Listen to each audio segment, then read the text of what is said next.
قرآن لے کے آپ لوگ بیٹھی ہوئی ہیں، قرآن ہے پاس میں؟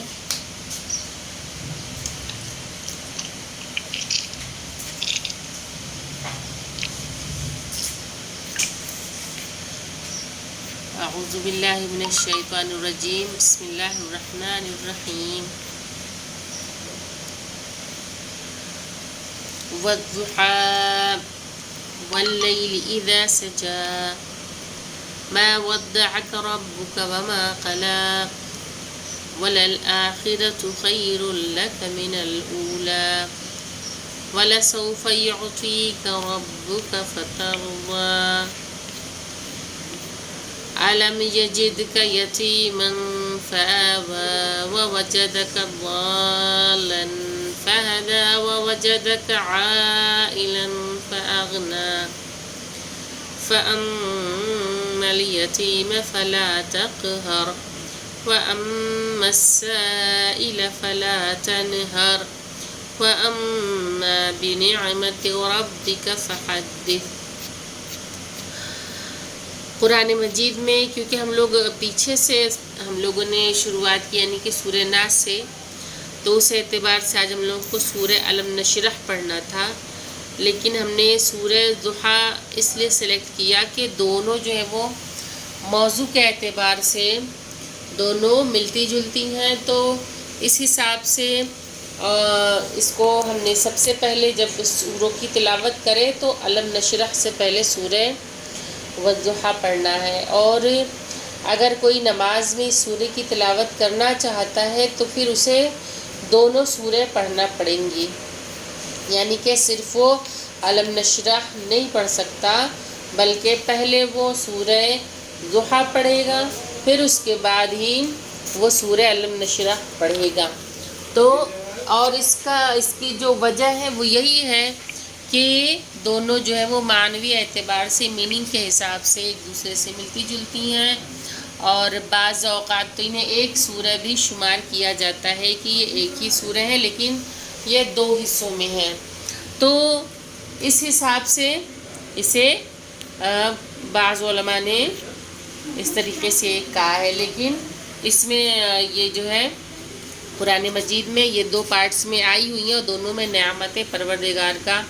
ذکر ہوا ہے کہ جس میں اللہ تعالیٰ نے نبی کریم کو انہیں عطا کرنے والی نعمتوں کا اس کی یاد دہانی کروائی ہے۔ تو یہ سورہ جو ہے وہ مکے میں نازل ہوئی اور اس میں 11 آیتیں ہیں، اور اس سورہ کے جو مضامین ہیں وہ یہ ہیں کہ یہ سورہ جو مکی صورتوں میں سے ہے، اور بعض روایات کے مطابق اس وقت نازل ہوا جب پیغمبر صلی اللہ علیہ وآلہ وسلم وحی کے وقتی طور پر منقطع ہو جانے اور تاخیر سے پریشان تھے، اور دشمنوں کی زبان جو تھی وہ کھلی ہوئی تھی، تو یہ سورہ جو ہے وہ نازل ہوا اور باران رحمت کی طرح پیغمبر اسلام کے قلب پاک پر اترا اور انہیں نئی تاب و توانائی بخشی اور بد زبانوں کی زبان کو بند کر دیا۔ تو ابن عباس جو ہیں ان سے روایت یہ ہے کہ 15 اس میں ابن عباس جو روایت ہے یہ آگے اس کے بارے میں آپ لوگوں کو بتائیں گے، ابھی اس کو ہم لوگ دیکھتے ہیں کہ جب پروردگار عالم نے اس سورہ کو نبی کریم کے قلب پہ نازل کیا تو اس سورہ کی 2 قسموں کے ساتھ ابتدا ہوئی ہے، یعنی کہ اللہ نے اس میں 2 قسمیں کھائی ہیں، ٹھیک ہے۔ والضحیٰ واللیل اذا سجا، تو والضحیٰ اور واللیل ان دونوں کی قسم اللہ نے کھائی ہے، اور اس کی ابتدا جو ہے وہ قسم سے ہوئی، جیسا کہ ابھی تک ہم لوگ پڑھتے آئے ہیں، پچھلی بھی کئی سوریں جو تھیں وہ اسی کے ساتھ شروع ہوئی تھیں۔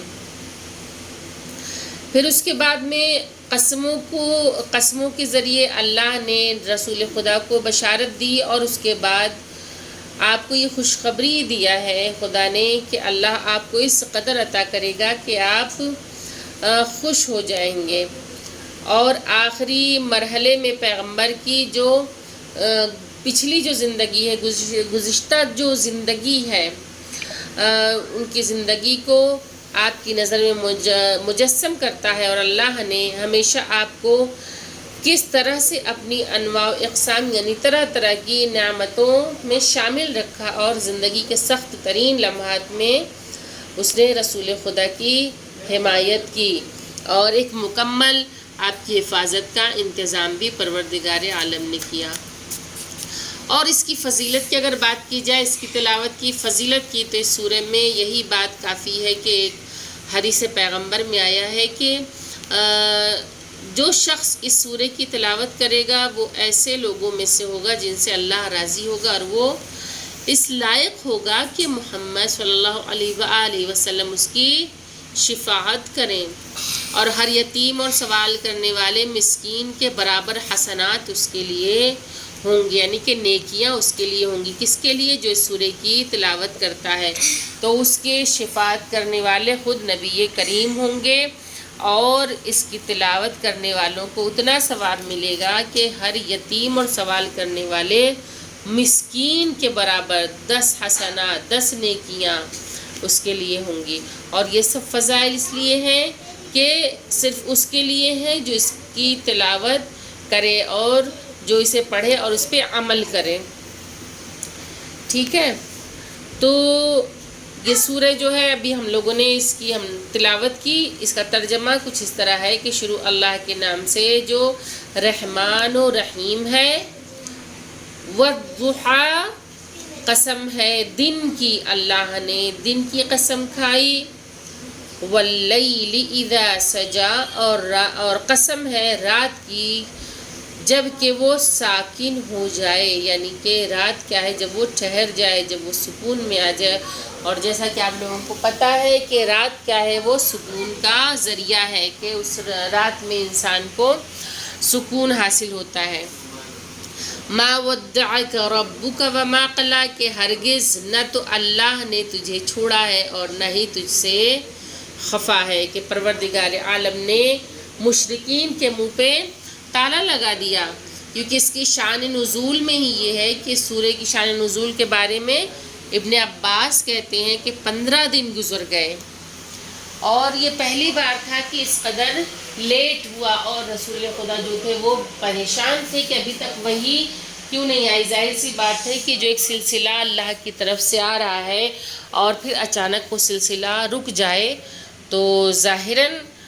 انسان تو پریشان ہوگا ہی، اور نبی ہے اور نبی پہ وحی کا سلسلہ 1 دن 2 دن نہیں بلکہ پورے 15 دنوں کے لیے جب ڈیلے ہو گیا، جب دیر ہو گئی، تو دشمن جو تھے وہ انہیں تانا دینے لگے۔ مشرکین نے کہا کہ محمد کے پروردگار نے اسے چھوڑ دیا ہے اور اس کا دشمن ہو گیا ہے۔ اگر اس کی یہ بات سچ ہے تو اس کی ماموریت اللہ کی جانب سے ہے، تو پھر اس پر مسلسل وحی نازل ہوتی،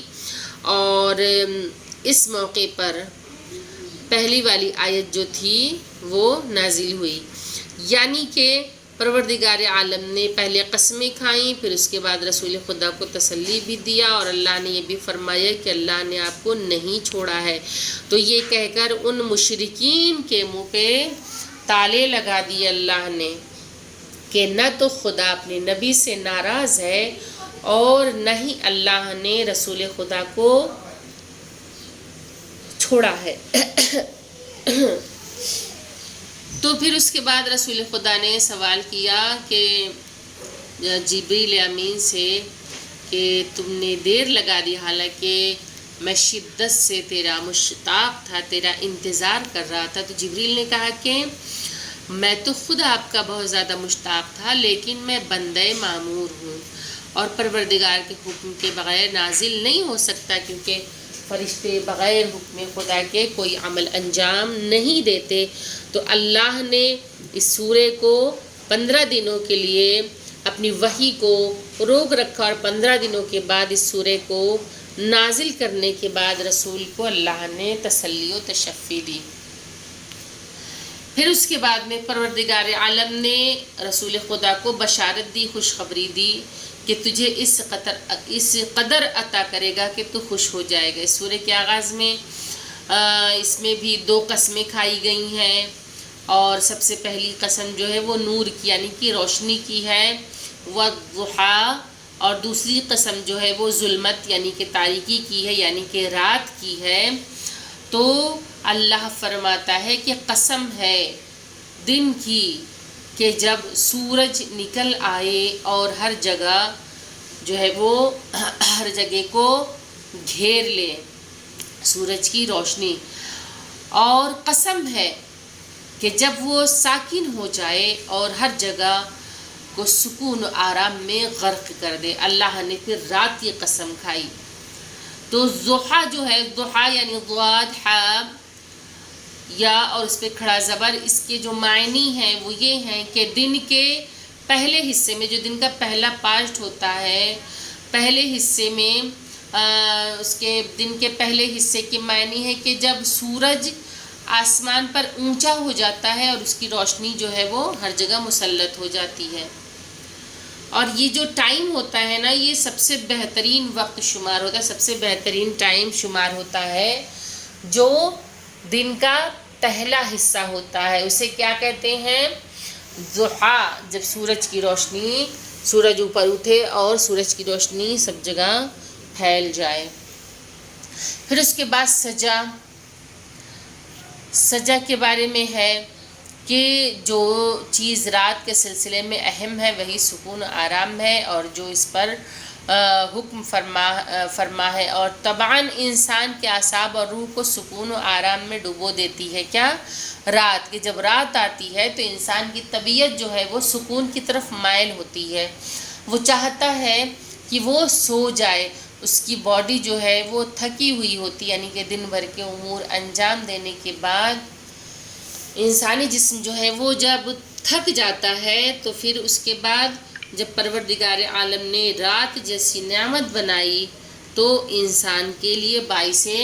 سکون بنی، کہ رات جب ٹھہر جاتی ہے تو وہ سکون کا ذریعہ ہوتی ہے اور تمام چیزوں کو آرام و سکون میں ڈبو دیتی ہے۔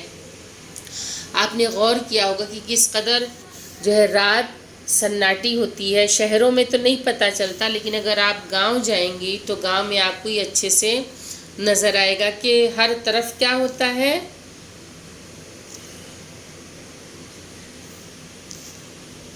ہر طرف سکون بکھرا ہوا ہوتا ہے،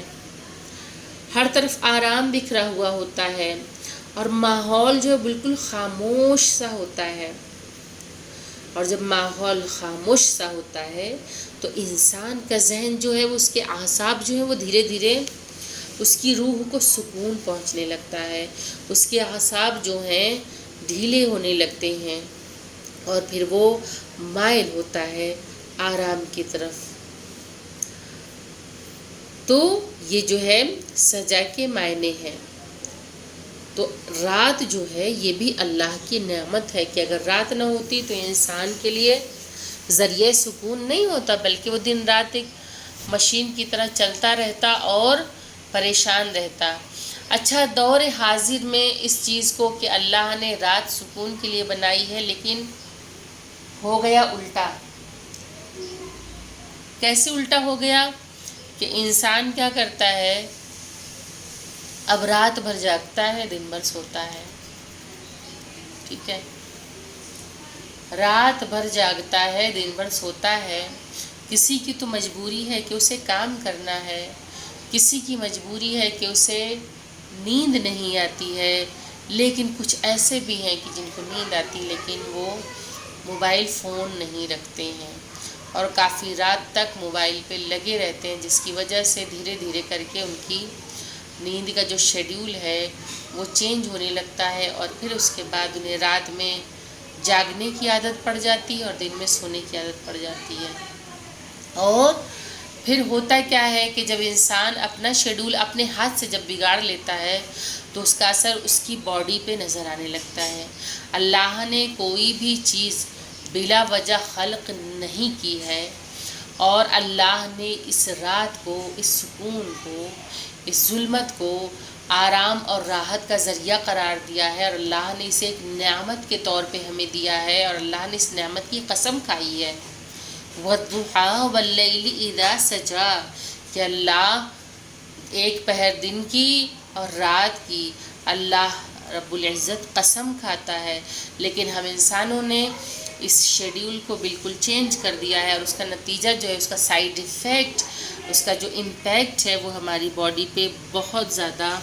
خطرناک پڑ رہا ہے، بہت زیادہ غلط پڑ رہا ہے کہ آج آپ اگر دیکھیں تو ہر دوسرا یا تیسرا انسان ذہنی مریض ہے۔ آج ہر دوسرا تیسرا انسان اینزائٹی کا شکار ہے، ہر دوسرا تیسرا انسان ڈپریشن کا شکار ہے۔ تو ہر انسان جو ہے وہ کہیں نہ کہیں اگر اس چیز میں مبتلا ہو رہا ہے تو پھر یہ اس کی اپنی کوتاہیوں کا نتیجہ ہے، یہ اس کی اپنی لاپرواہیوں کا نتیجہ ہے، ورنہ اللہ نے ہمیں سکون پہنچانے کی جو کسر ہے وہ باقی نہیں رکھی، بلکہ اللہ نے ہمیں نعمت عطا فرمائی، اور رات کو جو ہے ہمارے سکون کے لیے اللہ نے خلق فرمایا کہ جس کے ذریعے ہمیں راحت و آرام حاصل ہو سکتا ہے۔ تو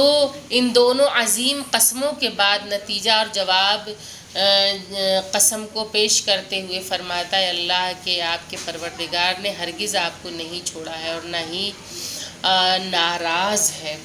بہرحال یہ تعبیر جو ہے وہ پیغمبر کی ذات کے لیے ہے، ایک دلداری اور تسلی کے طور پہ ہے کہ وہ اچھی طرح جان لیں کہ اگر کبھی نزول وحی میں تاخیر ہو جائے تو کوئی مصلحت کی بنا پر ہوتی ہے جسے اللہ ہی جانتا ہے، اور اللہ اپنے امور کو خوب جانتا ہے، اور کن امور کو کب انجام دینا چاہیے بھی پروردگار عالم بہتر جانتا ہے۔ ہم انسانوں کو اس کا علم نہیں ہے، اور ہرگز اس بات کی دلیل نہیں ہے کہ دشمنوں کے قول کے مطابق اللہ اس سے غصہ ہو گیا اور یا ان کو چھوڑ دیا ہے۔ وہ ہمیشہ ہی اللہ کے خاص لطف و کرم اور عنایات میں شامل رہے ہیں اور ہمیشہ اس کی خاص حمایت کے زیر سایہ رہتے ہیں۔ اس کے بعد مزید فرماتا ہے اللہ بے شک عالم آخرت میں تیرے لیے اس دنیا سے بہتر ہے۔ عالم آخرت جو ہے وہ آپ کے لیے اس دنیا سے بہتر ہے۔ پروردگار عالم نے جو ہے واضح کر دیا کہ دنیا اور آخرت کا فرق کیا ہے۔ دنیا اور آخرت کا فرق کہ عالم آخرت جو ہے وہ دنیا سے بہتر ہے، یعنی کہ آخرت جو ہے وہ ہمیشہ باقی رہنے والی ہے، قائم و دائم رہنے والی ہے، اور جو مومنین اس دنیا میں پریشانیاں اٹھاتے ہیں، جو تکلیف اٹھاتے ہیں، جنہیں راحت و آرام نہیں ملتا، اللہ نے دنیا میں آرام، سکون، چین خلق ہی نہیں کیا ہے۔ انسان دنیا میں آرام کو تلاش کرتا ہے لیکن دنیا میں سکون نہیں ہے۔ جب تک وہ زندہ رہے گا تب تک اس کے ذہنوں پہ طرح طرح کی فکریں جو ہیں وہ حاوی ہوں گی۔ اگر وہ غریب ہے تو اس کے ذہن میں فکر ہوگی کہ اسے پیسہ کہاں سے ملے، تنگ دست ہے، غریب ہے، تو وہ سوچے گا میری غربت کیسے دور ہو۔ اگر وہ امیر ہے تو پھر اس کے ذہن میں اس کا مال جو ہے، اس کی پراپرٹی جو ہے وہ ہر وقت گھومتی رہے گی، اور اس کے علاوہ اسے رات میں نیند نہیں آئے گی، اسے بے چینی ہوگی بہت زیادہ، ہر وقت اسے خدشہ لگا رہے گا کہ میرا مال کہیں تلف نہ ہو جائے، کہیں چوری نہ ہو جائے۔ یا اگر اللہ نے صاحب اولاد بنایا ہے تو اولاد کی طرف سے انسان کو فکر ہوتی ہے کہ وہ اپنی اولاد کے لیے بہت زیادہ پریشان رہتا ہے، یا اللہ نے کسی تکلیف، کسی بیماری میں خدا نخواستہ اگر مبتلا کر دیا ہے تو انسان اس میں پریشان ہے، تو اس کے پاس پیسہ بھی ہے، اس کے پاس پراپرٹی، مال و دولت بھی، لیکن وہ اس وجہ سے پریشان ہے۔ تو دنیا میں اگر یہ سوچا جائے، اگر انسان پریشان ہو، کوئی پریشانی آئی اور یہ کہے کہ اللہ ہم ہی ملے تھے اس پریشانی کو ڈالنے کے لیے، اکثر یہ جملہ جو ہے نکل جاتا ہے لوگوں کی زبانوں سے، لیکن یہ جملہ کوئی چھوٹا جملہ نہیں، بہت بڑا جملہ ہے۔ یہ غور کرنے والی بات ہے کہ ہوتا کیا ہے کہ یہ کہا جاتا ہے کہ یا اللہ یہ مصیبت نازل کرنے کے لیے ہم ہی ملے تھے، دنیا میں اتنے سارے لوگ ہیں اور کسی پہ یہ تکلیف کیوں نہیں آئی، اور کسی کے اوپر یہ مصیبت کیوں نہیں آئی، اور کسی کے اوپر یہ پریشانی کیوں نہیں آئی۔ یہ جملہ انسان کے منہ سے نکلتا ہے، لیکن ایسا ہرگز نہیں ہے۔ ہر انسان پریشان ہے اور انسان یہ جملہ کہنے کا حق نہیں رکھتا ہے کہ پروردگار عالم بہتر جانتا ہے کہ اکثر یہ چیز بھی ہوتی ہے کہ مثلاً کچھ لوگ ایسے بھی ہوتے ہیں کہ خدا نخواستہ اگر کسی کی موت ہو جاتی ہے تو ان کو پھر لگتا ہے کہ بس پوری دنیا کی موت ہو جائے. ان کو لگتا ہے کہ پوری دنیا کو موت ہو جائے. کیوں؟ کیونکہ یہ ہمارا اپنا اس دنیا سے جو چلا گیا ہے تو دوسرے کے کیسے یہ لوگ زندہ ہیں. اور بعض اوقات سنا بھی ہے منہ سے کہتے ہوئے بھی کہ ایک بزرگوار تھے، ان کا انتقال ہو گیا اور ان کی لاش پہ ان کی بیوی بیٹھی رو رہی تھیں. سامنے سے ان کے جو جیٹھ تھے، یعنی کہ جو شوہر کے جو بڑے بھائی تھے، وہ گزر رہے تھے. ان کو دیکھتے ہی وہ کہتی ہیں کہ ارے یہ تو تم سے بڑے ہیں، یہ زندہ گھوم رہے ہیں، یہ تو ٹوپی پہنے ہوئے آرام سے گھوم رہے ہیں اور تم تو مر گئے. تو آپ ذرا سوچئے کہ انسان کہنے میں بھی ہراس نہیں محسوس کرتا کہ کس طرح وہ کہہ رہا ہے. حالانکہ اس جملے سے سامنے والے کی بھی دل آزاری ہوئی، اس کی بیوی کو بھی تکلیف ہوئی، اس کے بچوں کو بھی تکلیف ہوئی. تو اللہ نے جس کی جتنی مدت حیات لکھی ہے اتنی مدت حیات اسے کاٹنا ہے. جتنی تکلیف لکھی ہے اتنی تکلیف اسے کاٹنا ہے. تو بعض اوقات جو تکلیفیں آتی ہیں، جو پریشانیاں آتی ہیں، ہم اکثر ان چیزوں کو اپنے ذہنوں پہ حاوی کر لیتے ہیں اور حاوی کر کے پھر ہم خود پریشان رہتے ہیں، اس میں مبتلا رہتے ہیں. تو کوشش یہ کرنا چاہیے کہ اپنے معاملات میں اللہ کی طرف رجوع کرے انسان. اور جب اللہ سے توسل کرے گا تو اس کی ٹینشن جو ہے وہ خود بخود کم ہو جائے گی، خود بخود ختم ہو جائے گی. کیوں؟ کیونکہ سارا کارساز تو اللہ ہے. اس بات پہ غور کریے کہ اگر خدا نہیں چاہے گا تو پھر دنیا لاکھ سر پٹک لے کوئی کچھ نہیں کر سکتا. ہم بہت محنت کر رہے ہیں اور ہم چاہتے ہیں کہ ہمارے پاس بہت پیسہ آ جائے، لیکن جب تک خدا نہیں چاہے گا تب تک نہیں آ سکتا ہے. یا اور دوسری چیزوں کے لیے ہم بہت ایفرٹس کر رہے ہیں، ہم بھاگ دوڑ کر رہے ہیں، لیکن جب تک خدا نہیں چاہے گا تب تک کیسے آئے گا؟ تو دنیا کے سامنے گڑ گڑانے سے بہتر ہے، سفارش کرنے سے بہتر ہے کہ اللہ کے سامنے سفارش کرے انسان. اور جب اللہ کے سامنے سفارش کرے گا اپنی، اللہ کے سامنے جب گڑ گڑائے گا، وہ روئے گا، تو وہ آنسو اللہ کو پسند ہے، وہ گڑ گڑانا اللہ کو پسند ہے. اللہ اپنے دروازے سے جھڑک کر بھگاتا نہیں ہے، نہ تو مذاق اڑاتا ہے. نہ جانے کتنے رازوں کو پروردگار عالم ہمارے ہر ایک راز سے واقف ہے، لیکن کیا پروردگار نے کبھی ہمارا مذاق اڑایا؟ اگر ہمارے دلوں کے رازوں سے دنیا واقف ہو جائے تو ظاہر سی بات ہے کہ لوگ سوائے مذاق اڑانے کے اگر ہماری پریشانیاں سن لیں گے تو لوگ مدد نہیں کریں گے بلکہ مذاق اڑائیں گے، آپس میں گفتگو کریں گے اور گفتگو کرنے کے بعد ہنسیں گے. لیکن جب تک آپ سے بات کر رہے ہیں، آپ کے دل کا حال جان رہے، تب تک بہت سیریس بنے رہیں گے اور یہ پریٹینڈ کریں گے کہ ہم آپ کے لیے بہت مخلص ہیں. آپ کا غم ہمارا غم، آپ کی تکلیف ہماری تکلیف، آپ پریشان ہیں تو ہم بھی پریشان ہیں، آپ کی وجہ سے ہم ذہنی الجھن میں ہیں. یعنی کہ وہ اس طرح سے اپنے آپ کو پریزنٹ کرے گا کہ گویا کہ وہ جو ہے وہ خود آپ کے غم میں برابر کا شریک ہے، لیکن ہوتا بالکل اس کی الٹا ہے کہ لوگ ہمدردیاں کر کے دلوں کے رازوں کو نکلوا لیتے ہیں، پریشانیوں کو سن لیتے ہیں اور بہت مزے سے سنتے ہیں. ٹھیک ہے، بہت مزے سنتے ہیں اور اتنی ڈھارس تسلی دیتے ہیں کہ بالکل ہم تمہارے اپنے ہیں، تم ہم سے سب کچھ کہہ سکتی ہو، سب کچھ تم بیان کر سکتی ہو. اور سب بیان کرنے کے بعد پھر اس کے بعد اس پہ جو چرچا ہوتی ہے، جو ڈسکشن ہوتا ہے، جو باتیں بنائی جاتی ہیں، پھر وہ باتیں بہت تکلیف دہ ہوتی ہیں. اسی لیے انسان کو چاہیے کہ اپنے معاملات کو اللہ پہ چھوڑ دے، کیونکہ اللہ جو بہتر کرے گا وہی ہوگا. اور ہم تو بہت شکایت کر لیتے ہیں اللہ کی غیر خدا سے. اگر ہم نے اپنی پریشانیوں کا ذکر کیا نا تو ایک طرح سے یہ کفر کر رہے ہیں. ہم اللہ کی شکایت ایک بندے سے کر رہے ہیں. اگر ہم نے اپنی مصیبتوں کا ذکر کسی سے کیا تو ہم اپنی پریشانیاں اس بندے سے شیئر کریں، نہ کہ اللہ سے شیئر کر رہے ہیں.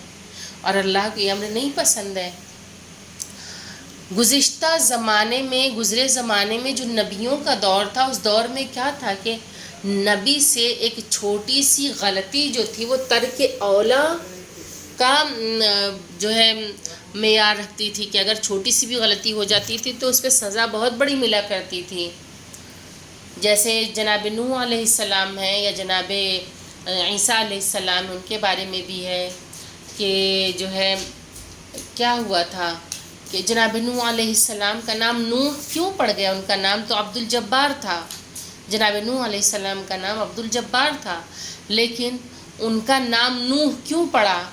بہت زیادہ رونے کی وجہ سے. نوحہ یعنی کہ بیان کرنا، رونا، بہت زیادہ رونے کی وجہ سے، کیونکہ اللہ نے ان سے کہا کہ اے نوح، مطلب کہ اپنے نبی کو مخاطب کر کے اللہ نے کہا کہ آپ ایسی چیز لے آئیے، کسی ایسی مخلوق کو لے آئیے کہ جسے آپ سب سے زیادہ ناپسند کرتے ہیں. تو وہ راستے سے جا رہے تھے اور انہیں راستے میں ایک کتا نظر آیا جو خارش زدہ کتا تھا، اس کے بدن پہ خارش تھی. انہوں نے اس کتے کو دیکھا اور دیکھنے کے بعد بڑی نخوت سے کہا کہ اے کتے، تجھے کتنی زیادہ خارش ہے اور تو کیسا بد شکل دکھائی دیتا ہے.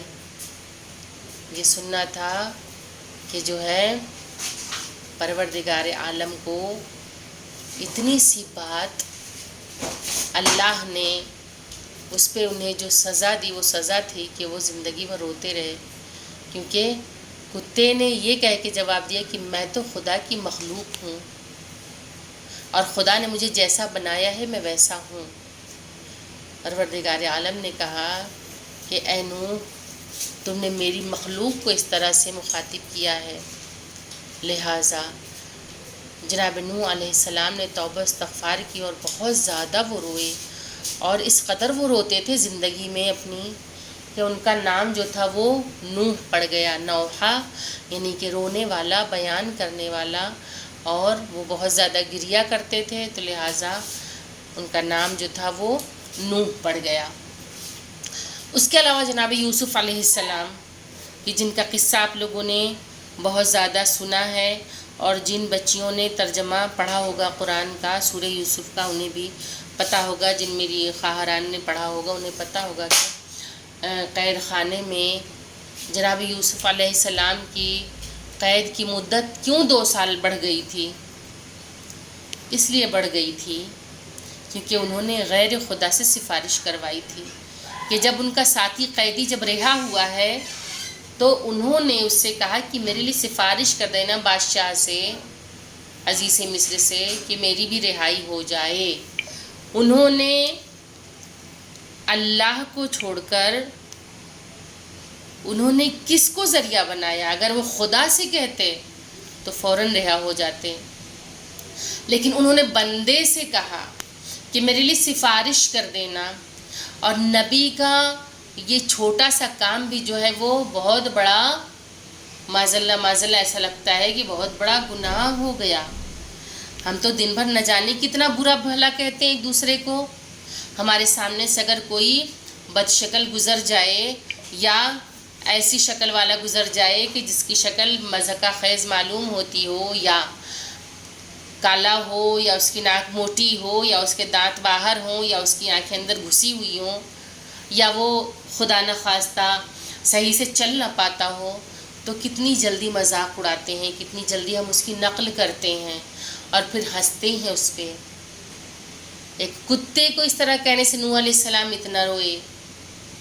ہم کتنا زیادہ لوگوں پہ ڈیپینڈ ہیں کہ ہم اپنے کام کے لیے کہتے ہیں میری سفارش کر دینا، میرے لیے یہ کر دینا، میرے لیے وہ کر دینا، میرے لیے وہ کر دینا. ٹھیک ہے،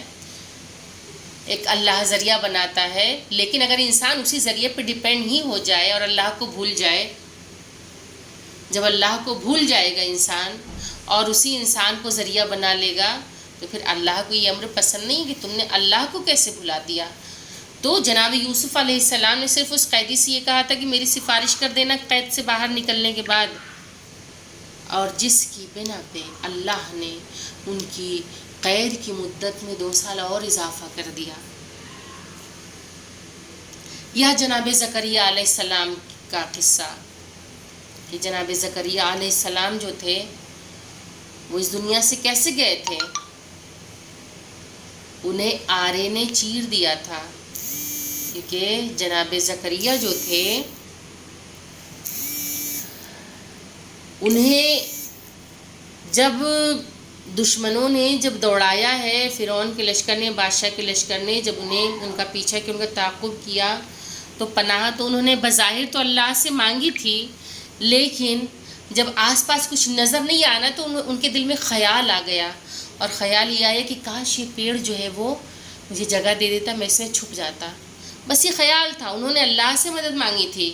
حالانکہ. لیکن ہوتا کیا کہ کبھی کبھی سامنے کوئی آسرا نظر آتا ہے تو بس جی چاہتا ہے کہ بس آسرا مل جائے، اس کے ذریعے مجھے پناہ مل جائے. تو جب آس پاس کچھ نظر نہیں آئے تو جو درخت نظر آئے ان کے ذہن میں خیال آیا تھا کہ کاش یہ پیڑ مجھے پناہ دے دیتا، اور اس پیڑ نے پناہ دے دی حکم خدا سے. جناب زکریا جو تھے وہ پیڑ کے اندر چلے گئے. بظاہر تو انہوں نے خود کو دشمنوں سے بچا لیا، لیکن ان کے لباس کا ایک سرا باہر رہ گیا، اور جب لباس کا سرا باہر رہ گیا تو دشمنوں کو پتہ چل گیا، انہوں نے آرے سے اس درخت کو کاٹ دیا. تو نبی کے ذہن میں بھی خیال نہیں آ سکتا اللہ ہم پہ کتنا مہربان ہے، اس نے کتنی ہمارے اوپر رحمت کی ہے، کتنی اللہ نے ہمیں نعمت دی ہے کہ ہم کتنے گناہ کرتے ہیں ڈیلی، اور اتنے سارے گناہ کرنے کے بعد بھی ہم اکڑ کے چلتے ہیں. نہ جانے کتنوں کی ہم غیبت کرتے ہیں، نہ جانے کتنوں کی ہم برائیاں کرتے ہیں، نہ جانے کتنوں پہ بہتان باندھتے ہیں، نہ جانے کتنے تانے دیتے ہیں، نہ جانے کتنی چغل خوری کرتے ہیں، نہ جانے کتنے جھوٹ بولتے ہیں، نہ جانے کتنی دغا بازیاں کرتے ہیں. ہم انسانوں کی صفات میں چیزیں جو ہے وہ بالکل اس طرح سے شامل ہو چکی ہیں کہ تمام کچھ کرنے کے بعد ہم اللہ کی زمین پہ اکڑ کے بھی چلتے ہیں، اللہ کے سامنے سجدہ کرنے میں بھی کوتاہی کرتے ہیں، اس کی عبادت کرنے میں بھی ہم کوتاہی کرتے ہیں، اور دنیا کی تمام تر برائیاں جو ہیں وہ ہمارے اندر پائی جاتی ہیں. تو پروردگار عالم کے سامنے ہم کس منہ سے یہ سوچ سکتے ہیں کہ اللہ جو ہے، ہم اللہ کے سامنے اکڑ کے کھڑے ہو سکتے ہیں.